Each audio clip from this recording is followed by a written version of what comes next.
Oh là, comment estás amigo? Moi ça va super bien et aujourd'hui je vais vous présenter ce petit gameplay avec une arme magnifique, la A12. C'est dans la lignée des fusils à pompe en fait. J'ai fait le KSG-12, de toute façon je vais tous les faire, il n'y a pas de souci. J'ai fait le KSG-12, j'ai fait l'USAS-12 et maintenant je vais faire cette vidéo sur la A12. Je me suis fait termiter au striker et je vais faire cette vidéo à la A12. C'est en fait c'est une arme, c'est un fusil à pompe automatique avec la même cadence que le Scorpion presque. Je plaisante mais c'est à peu près ça. Et à mon avis l'histoire quand l'inventeur raconte l'histoire du A12, ça doit donner hier j'étais un peu bourré. J'ai voulu créer une arme complètement con. Je me suis dit tiens, je vais mettre une cadence de tir de mitraillette, une portée de 12 cm. Je vais mettre... il va falloir 4-5 balles pour tuer un type. Et je vais lui mettre 2 chargeurs de 8 balles. Je pense que là on est bon, hein. Qui c'est qui me suit? Tout le monde, c'est parti, on lance la production. C'est à peu près ça quand même, parce que c'est vraiment une portée qui est vraiment très limitée. Il faut à peu près 3, 4, 5 balles pour tuer une personne. Faut vraiment être... En fait, faut chercher... comme je vais faire dans la partie, il faut vraiment chercher le corps à corps, mais plus qu'avec un fusil à pompe normal. Il faut vraiment essayer d'être au maximum... coller contre les ennemis, prendre les petites rues, prendre les petits chemins, à la limite sur Lowturn, qui est pour moi la carte du fusil à pompe, la carte la plus intéressante au fusil à pompe. Limite ça pourrait être une bonne carte. Là aussi je veux dire quand on passe, là je me rate au coup de couteau complet, quand on passe dans les petites rues, là regardez là quand on tourne à gauche, tout ça, là dans les petites rues en plein milieu de la carte, ça peut être une bonne map pour le fusil à pompe. Le problème, c'est qu'il n'y a pas tout le temps du monde, donc c'est plutôt compliqué. Et comme il y a des snipers souvent sur la carte, Eh ben c'est relou. c'est plutôt chiant. Non, là, je vais tirer avec la mitrailleuse, mais c'était vraiment pour essayer de faire venir les ennemis, ou pour essayer de les faire se rapprocher, mais pas pour tuer. Donc ouais, là, à 12, c'est un arme qui est pas complètement dégueulasse, mais je veux dire, si on joue pas avec, il faut jouer vraiment avec pillard. Parce que 2 chargeurs de 8 balles, c'est vraiment très peu. Vous voyez, après, 4-5 balles suffisent. 4-5 balles pour un fusil à pompe, c'est déjà beaucoup. Et heureusement que... Et voilà, vous voyez, la portée, elle est vraiment... comme je disais, c'est une portée vraiment de 12 cm. Et encore là, je me demande comment j'ai pu le toucher, parce que d'habitude, je le touche même pas avec ça. Donc en fait, il faut attendre d'avoir soit portée ou dégâts. Et là, ça sera à mon avis plus efficace. Je sais pas si... Regardez, 8 balles, et ça m'a pas suffi, j'ai dû lui mettre un coup de couteau. Ouais, je disais 2 chargeurs de 8 balles. Si on n'a pas pillard, ce n'est point la peine, ma foi. Ou alors, faut avoir une bonne arme secondaire. Alors, en arme secondaire, j'avais le Scorpion, que je trouve qui est vraiment une bonne arme secondaire, qui est pas comme l'FMG Akimbo, qui exagère, je dirais. Mais vraiment, qui est une arme qui est quand même assez efficace, et qui a pas besoin d'être en Akimbo, je pense, qui même... moi je pense perd de l'efficacité en étant en akimbo. Parce que nettement moins précise. Là je ramasse son petit pistolet tranquillou parce que j'avais plus de balles au A12. Ça va très vite de plus avoir de balles avec cette arme. C'est très vite. Donc ouais, je disais le Scorpion. Moi j'ai mis en arme secondaire. Moi je trouve que c'est vraiment efficace. C'est stable, c'est une bonne petite cadence de tir, c'est stable, c'est un bon pistolet mitrailleur, moi je pense.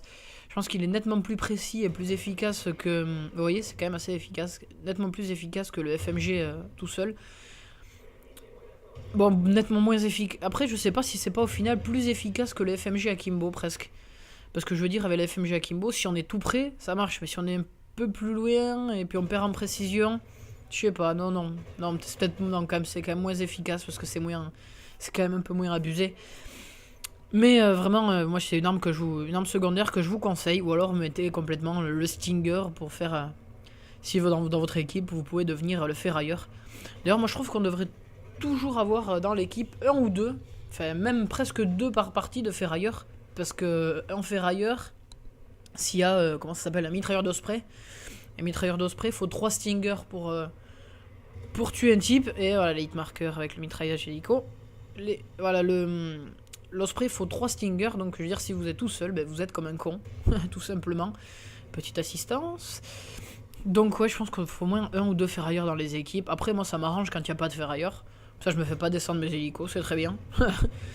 Parce qu'il n'y a encore pas toutes les équipes, ou alors quand on joue tout seul, moi le premier, on n'a pas vraiment envie de se faire chier à faire le ferrailleur, alors que personne le fait pour vous. Et je veux dire, il y a des cartes où on peut pas utiliser trop le stinger, à part même en détectable. Je pense à Dome par exemple, où moi je trouve que c'est difficile de faire le ferrailleur sur Dome, parce que on se fait vite, et les ennemis sont très vite à proximité, donc ça devient, ma foi, fortement gênant très très vite.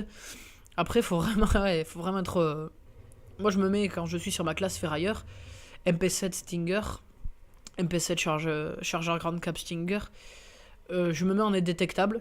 Ça évite de se faire trombiner par l'hélico qu'on veut tuer. Ah, tant qu'à faire, c'est une bonne idée.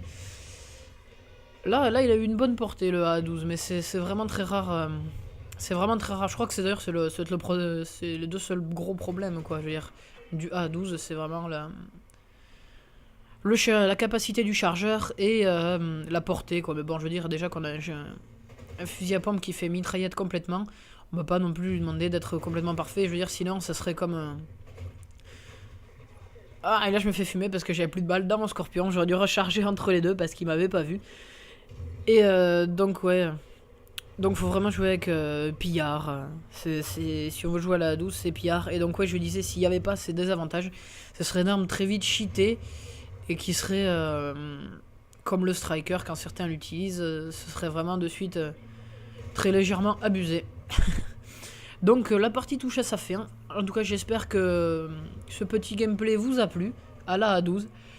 Suivra, je pense, le fameux gameplay. Enfin, je vais peut-être faire un gameplay sur un live commentary sur Dead Island. J'aurai le live commentary aussi avec Super Gamehard, hein, parce qu'on a eu quelques soucis pour se trouver ces derniers temps pour faire cette partie.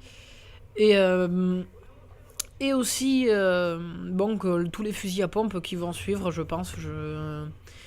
Il y aura le Space 12, il y aura le Striker, il y aura le modèle. Et il y aura... Et le dernier, je sais plus. Ouais, je crois que c'est tout en fait. Ouais, voilà, il y a le Space 12, ouais. Donc voilà, j'espère qu'en tout cas ce petit gameplay vous a plu. Mettez des j'aime, ça fait toujours plaisir. Commentez la vidéo et dites ce que vous en pensez, ce qui va pas, ce que vous trouvez qu'il se soit amélioré, parce que je suis pas parfait. Et abonnez-vous si mes vidéos vous plaisent, ça me ferait plaisir d'avoir de plus en plus d'abonnés, ça veut dire que vous aimez mon travail. Voilà, merci beaucoup, allez, ciao!